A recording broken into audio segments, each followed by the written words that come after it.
الإسلام هل نفقة الزوج على الأسرة تخضع للأبعاد المدنية والقانونية فقط أم أن لها بعدا شرعيا؟ بسم الله الرحمن الرحيم. الحمد لله والصلاة والسلام على سيدنا رسول الله وعلى آله وصحبه وبعد. فهذه المسألة أيضا من أعجب ما أتأمل فيه وفي فلسفة الإسلام في بناء الأسرة. كما قلنا إن المسؤولية لها بعد ديني، يعني وبين قوسين ديني أخلاقي، أيضا نفقة الزوج على أسرته لها بعد ديني وبعد خلقي غير الواجب المدني. نعم. غير الواجب المدني.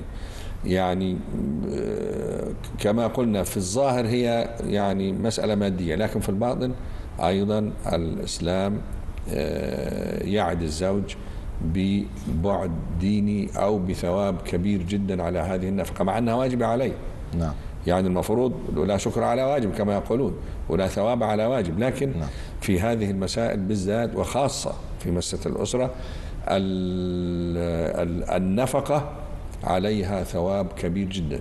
أولا طبعا تسقط عنه إثم عدم الإنفاق، إثم نعم. تضييع من يعول، لكن في نفس الوقت هي أيضا لها ثواب كبير.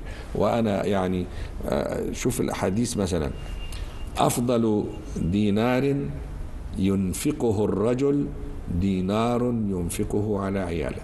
نعم. شيء عجيب. كل معروف صدقة، ماشي، وما أنفق الرجل على أهله كتب له صدقة.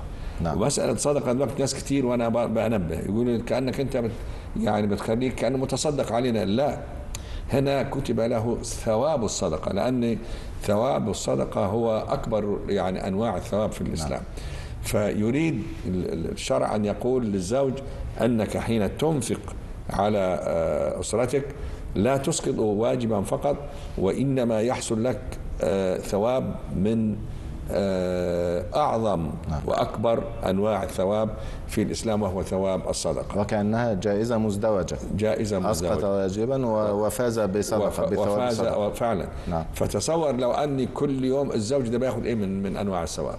نعم. لأنه بينفق مع أكل، مع شرب، مع لبس، مع تعليم، مصاريف تعليم ورعاية طبية. هذا بالنسبة له ده مش مسألة شهرية، دي مسألة يومية. شوف بقى لو أن الزوج تنبه لهذا وعمل بهذا، شوف عداد الثواب ده حيكون عنده إيه كل يوم. نعم. أنا أكمل: وما أنفق الرجل على أهله كتب له صدقة. نعم. وما وقى به المرء عرضه كتب له به صدقة. شوف بقى الضمان الإلهي. والله احنا غافلين عن هذه الضرر، وهي الضرر اللي بتوجه حياتنا لو احنا اتبعناها. وما أنفق المؤمن من نفقة فإن خلفها على الله. نعم. شوف اللي حيخلفها مش الزوج ولا شطارته ولا، إنما الله سبحانه وتعالى. ما أنفق المؤمن من نفقة، طبعا نفقة وفي مقدمتها نفقة كما قلنا على نفقة الرجل على أهله وعلى عياله. نعم. وما أنفق المؤمن من نفقة فإن خلفها على الله. ربنا توكل بأن يخلفها عليه. أعظم ما في ما في هذه التوجيهات في النهاية: والله ضامن. نعم. أقرأ لك: وما أنفق المؤمن من نفقة فإن خلفها على الله والله ضامن. ضمان إلهي. ضمان إلهي. احنا عايزين ايه أكثر من كده، غير أن احنا نعقل ونصبر ونهدأ نحمد ربنا سبحانه وتعالى: لئن شكرتم لأزيدنكم. فالمسألة مش أننا لازم أتوفر عندي، وبعدين التطلع هذا هو سبب الشقاء في الأسر، لأن الأشياء لا تنتهي. فلو حضرتك أو أي زوج أو أي زوجة علقت سعادة أسرتها بالأشياء لا يمكن أن تبلغ الحد الذي يحقق هذه السعادة أبدا. نعم. لأن الأشياء متغيرة وكل سري في أسرى منه، وكل مش عارف في موديل أحسن منه. فالمهم أن يكون عندها بناء الأسرة هو رقم واحد. نعم. وفي سبيل يعني يكون الهدف المقدس عندها كيف تبني أسرتها مع زوجها ومع بناتها، وبأي شيء يمكن أن يتوفر لها. نعم. يعني لا تركز على الأشياء، وإنما تركز على بناء الأسرة وحماية الأسرة، لأنها هي مؤتمنة وعندها غاية تريد أن أولادها يكبروا وبناتها يكبروا. تقدم هذه الأسرة يعني نماذج ممتازة من البنين ومن البنات ومن السكن والمودة والرحمة.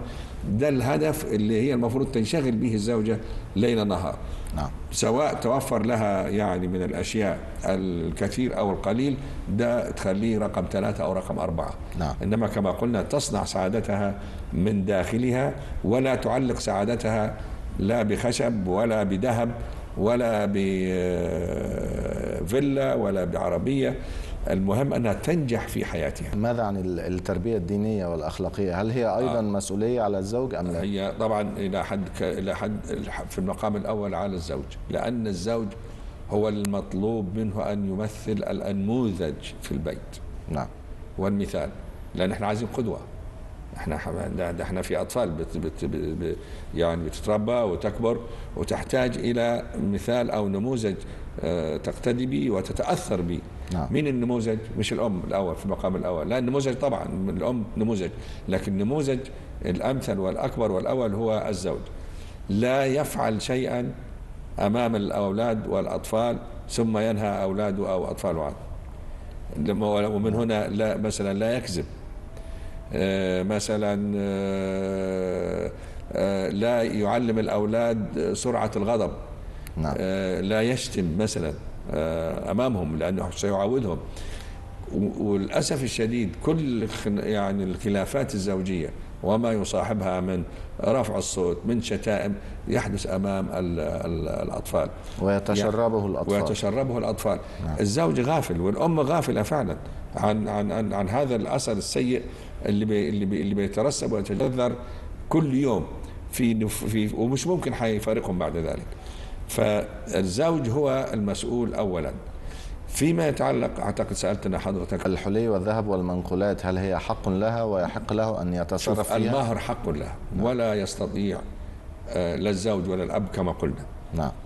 ودائما إلا إذا سمحت وطابت نفسها بهذا، ده موضوع آخر. لكن هل يشعر الزوج أن من حقه أن يأخذ حلي الزوجة، يأخذ مصروفاتها وذهبها وليبيعه أو ليسدد به ديونه أو مثلا يتاجر فيه وإطلاقا؟ ده ليس له، هذا حرام.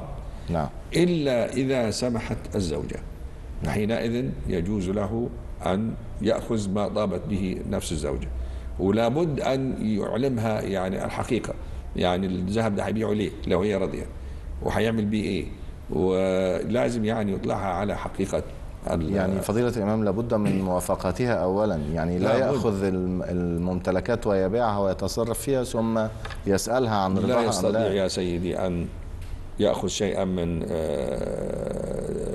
من حليها. نعم.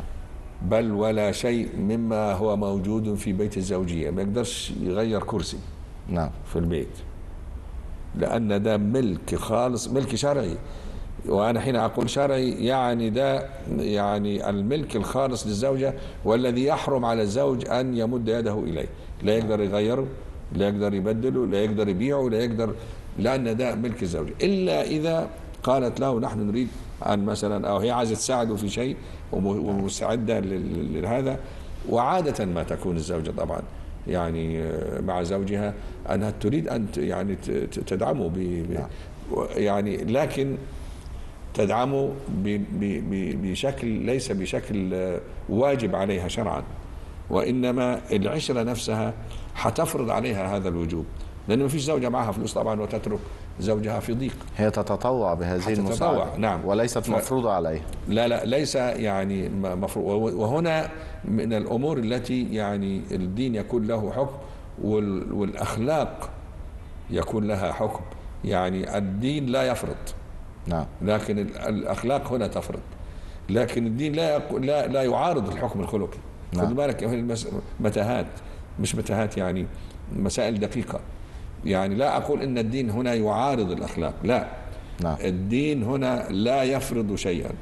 تيجي الأخلاق تفرضه، الدين يقول شكرا على أن الأخلاق فرضت هذا، وتساعد أو تدعم فالذي نتحدث عنه الآن الجانب الشرعي.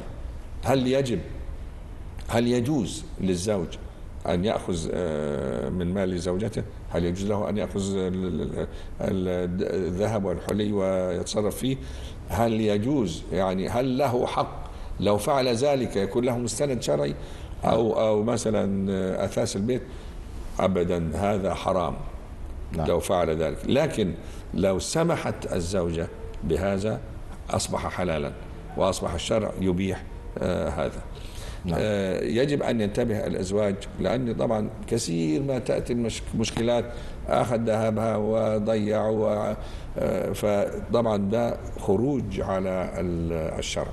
هو له أن يطلب من زوجته إذا سمحت، أو يعني إذا ضاب خاطرها، ضابت نفسها بأن تساعده في كذا وكذا ورضيت، هذا أصبح حلالا. غير ذلك يكون حراما وكأنه غاصب لحق الغير. هل يجب على الزوج أن يعيد هذه الإجابة على هذا السؤال تتوقف على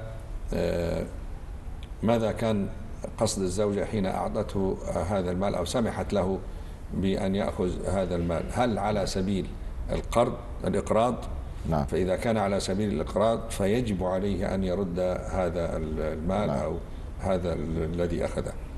أما إن كان على سبيل الهبة والعطية والتنازل له عن هذا فطبعا لا يجب عليه الرد.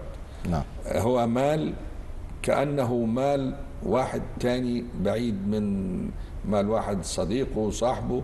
الحرمة دي هي نفس حرمة المال الزوجة.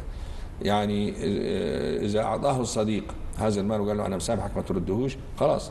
لكن لو قال له خذ هذا المبلغ تفك به ضائقتك، ثم هو قرض عندك يعني أو دين عليك تسدده، والزوجة يعني صنعت نفس الشيء، يجب أن يرد هذا المال إلى زوجته وإلا أثم.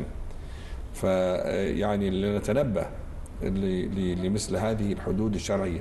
وكما قلنا يا أخواننا، المعاملة الأسرة ليست معاملة لا فهلوة ولا يعني طمع لا، دي معاملة مقننة.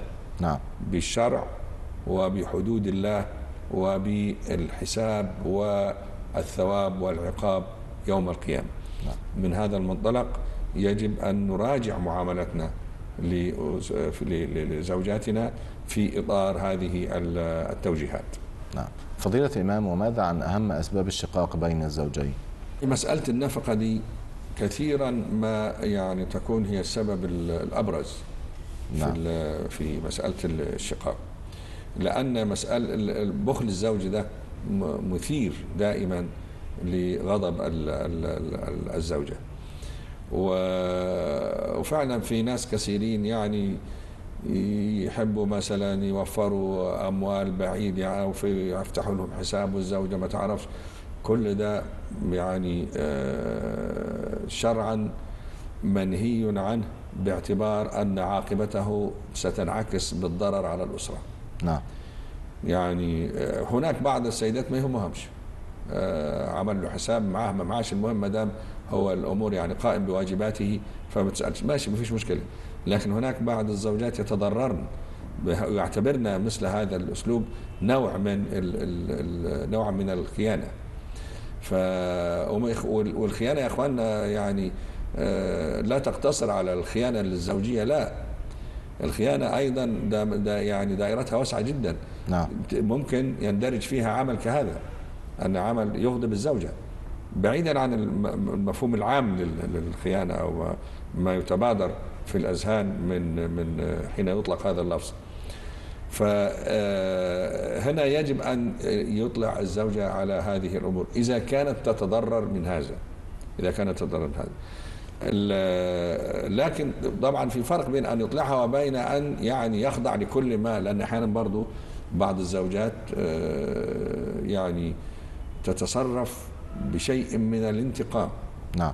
وده موجود، يعني حتى لا نظلم الرجل دائما، ولا ده موجود. لا، الرجل هو طبعا هو ربان السفينة هنا، ويجب أن يضبط الأمور. نعم.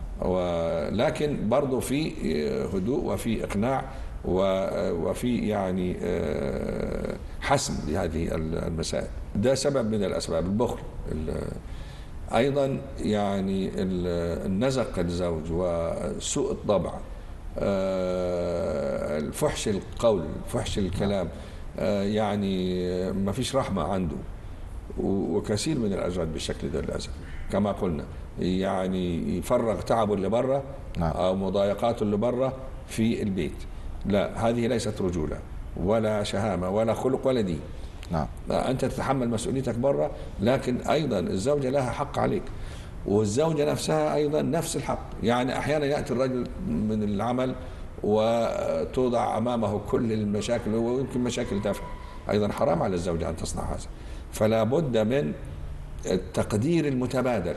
نعم. أو الاحترام المتبادل، وهو ده اللي سماه القرآن السكن والمودة والرحمة. لا يمكن أن يكون هناك سكن بمعنى يعني سكن النفوس، مش سكن الأبدان. يعني النفس تسكن إلى هذه النفس، لا بد أن يكون هناك مودة متبادلة، لا بد أن يكون هناك احترام متبادل. في نوع يعني مشاكل الزواج، وأنا مهتم بهذه القضية أيضا. نعم. تلاقي الريف مثلا، مجتمع الريف ليه مشاكل معينة، والمجتمع المدني الحضري أو المدني برضو أحيانا مشاكل ترجع للزوجة وحدها، مشاكل للزوج، للاثنين. لكن أنا يعني من المشاكل اللي هي المفروض ينتبه لها الإعلام، بس لو كان هذا الإعلام مهتم بالقاعدة العريضة من هذا الشعب، تدخل الخارجي في الأسرة. نعم. سواء كان من أم الزوج أو من أم الزوجة. نعم. وعادة، لأن ده بيحدث في الأرياف. ليه؟ لأن الأرياف عادة ما يسكن الولد مع أبوه وأمه، مش يسكن يعني في نفس الشقة، يعني سكن مشترك، منزل مشترك، منزل مشترك، لكن ليه جزء لوحده، يعني نعم. بباب لوحده. لكن ظهور الزوجة وظهور الأم، وكمان يعني تتعقد الأمور لو كان للزوج أخوات غير متزوجات. نعم. مقيمات في نفس هنا تنشأ عادة ما تنشأ مشاكل، وتكون سببها أم الزوج. نعم. طبعا هي غير قادرة على التفرقة بين يعني المشاعر،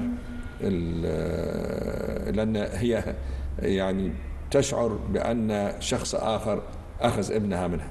نعم. أو أصبح محل اهتمامه، بينما كان اهتمامه كله يدور حول أمه، وهي طبعا كانت تبادله هذا الاهتمام. أصبحت فجأة وجدت أن هناك شريك لها في هذا. نعم. العاقلة بقى يعني تفكر جيدا وتفصل بين هذه المشاعر وبين مشاعر أنه ده حقه وده حقها ولها حق، وأنها كانت هي كذلك مع أمها ومع أبيها وانفردت بزوج. العاقلات كده. لكن للأسف الشديد كثير من الأمهات يعني يفلت الزمام من أيديهم، وبعدين شيئا فشيئا تشعر بأنها أمام عدوة. نعم. أخذت ابنها منها، وبعدين تبدأ المشكلات، وتبدأ التفرقة في المعاملة بين بناتها وبين هذه الزوجة. ومسكينة الزوجة، والمشكلة هنا الزوج، وحنتكلم يعني نعم. لو كان في اتساع في هذه الحلقة. الزوج يعتقد أن إيذاء زوجته وعشان تطيع أمه ده من طاعة الوالدين. هذا هو الخطأ. نعم. الشديد الذي يجب أن ينتبه إليه الشباب. أنت حر، أو واجب عليك أن تطيع أبوك وأمك تماما، لكن في حقوق للزوجة.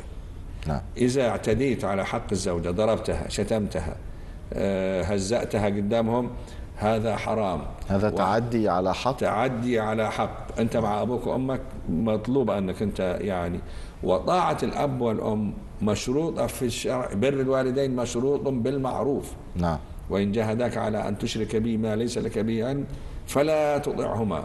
إذا أمر بمعصية لا طاعة لمخلوق في معصية الخالق. نعم. الاعتداء على الزوجة معصية، الإضرار بالزوجة معصية.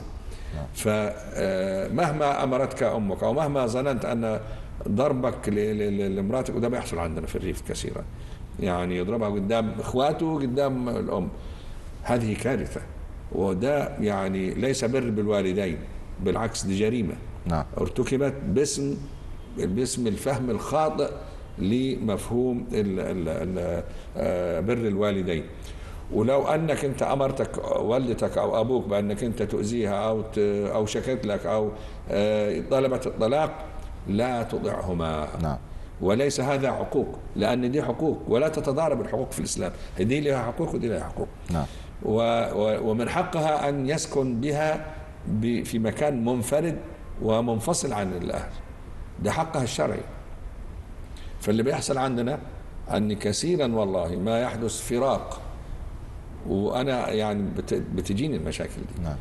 وفي يعني عيون كل من الزوجين دموع قهر، يعني يحب زوجته وتحبه، لكن أصبح أن خلاص يعني يغضب أبوه يعني وأمه، الأهل هم من يقررون نيابة عن الزوجين. هم اللي يقرروا. فأنت والله إذا كان عارف نفسك يعني أيها الشاب أنك أنت لا تستطيع أن تخرج عن توجيهات والدتك، لا تقدم على هذا الزواج. نعم. لأن ده إلحاق بالضرر، ومتفق عليه بين الفقهاء أن الزواج يكون حراما إذا يعني ظن الزوج أنه سيلحق بهذا الزواج ضررا بالزوجة. نعم. لأن حقوق الزوجة مصونة، وهو يعني مع أهلك أهلا وسهلا، لكن هي أيضا لها حقوق. نعم. ويحرم عليك أن تنتهك هذه الحقوق. ده بيحدث أنها يعني تهان خصيصا لإرضاء الأم ولإرضاء البنات، لأن نعم. طبعا بناتها مش متزوجات ودي متزوجة. نعم. مسائل معقدة بتحدث، والمفروض يكون في الإعلام أو في الإعلام الفني أو ما أعرفش، يعني يكون في منتجات فنية تعالج مثل هذه الأمور المعقدة. نعم. في ناس معذبة لكن الإعلام طبعا أو الفن، يعني الفنان اللي عايش في قصور عايش هيعرف البؤساء دول من فين، في قصور عايش هيعرف البؤساء دول من فين. شكرا فضيلة الإمام.